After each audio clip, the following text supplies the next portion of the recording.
Miss হবে না আপনার পছন্দের টিভি শো। দেখুন জি5 অ্যাপে একদম ফ্রি। মা তুমি আমাকে কি ভাবো বলো তো? আমি যেদিনকে টিফিন নিয়ে বেরোই না সেদিনকে আমি খাই না। আরে আমি মানুষ তো নাকি, আমার খিদে পায়। শুধু শুধু বাইরে খাওয়ার কেন খাবে শোনা? ও দু একদিন বাইরের খাবার খেলে কিছু হয় না। আমরা চোখ বুঝলে তারপর যত ইচ্ছে বাইরে খাস, তার আগে নয়। যত আজে বাজে কথাবার্তা। নে এটা নে, ভুলে যাবি নয়তো। জো হুকুম মেরে আঁকা। এই শোনা শুনো, ওই অর্জুনের বিয়ের খুব তোড়জোড় চলছে তাই না রে? তুই একবারও গেলি না তো? আরে দাঁড়াও, বিয়ের দিনটা আগে আসতে দাও। এখন থেকে গিয়ে কি করবো বলো তো? ও মা, বিয়ের অনুষ্ঠান কি শুধু বিয়ের দিনেই হয় নাকি? আর ছেলেটার আশীর্বাদ না? তোকে তো নেমন্তন্ন করেছে, তুই একবারও যাবি না? ফেরার পথে একবার যেতে পারিস।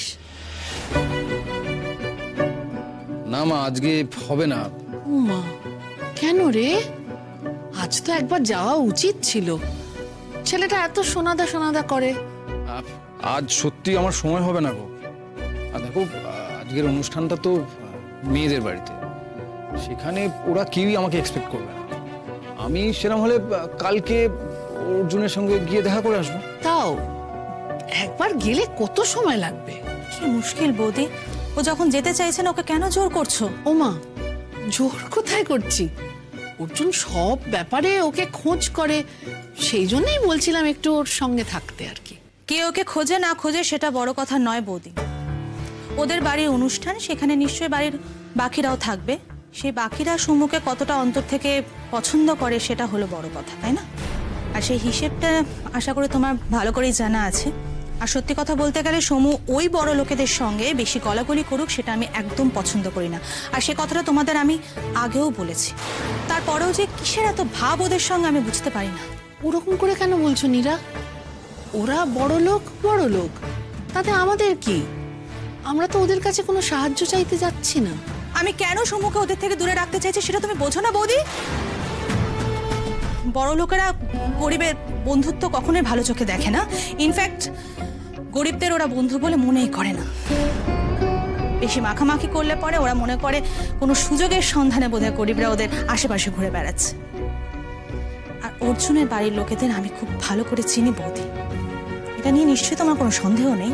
ঋষিমণি, এই ব্যাপারটাতে আমি তোমার সঙ্গে একমত হতে পারলাম না। দেখো, ওদের বাড়ির কে কি ভাবে না ভাবে সেটা আমি বলছি না। অর্জুন কিন্তু এরকম একেবারেই না। অর্জুনের মন কিন্তু খুব পরিষ্কার।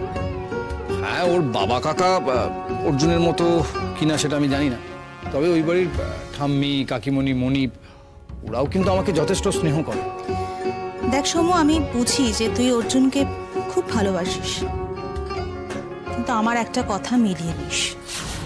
আজ নয়তো কাল, একদিন না একদিন অর্জুন তোকে এত বড় একটা আঘাত দেবে যে সেদিন তোর কিচ্ছু করার থাকবে না। তোকে সব দিক থেকে নিঃস্ব করে দেবে, করবেই। আর এটা ওদের বাড়ির ধারা, এটা যে হবেই সেটা তুই মিলিয়ে নিস। নিঃস্ব? আর আমার নিঃস্ব হতে বাকি কি আছে পিসমণি? অঙ্কা আমার জীবন থেকে চলে গেলে আমার যে আর কিছুই থাকবে না। জি5 ডাউনলোড করুন আর সব এপিসোড দেখুন একদম ফ্রি।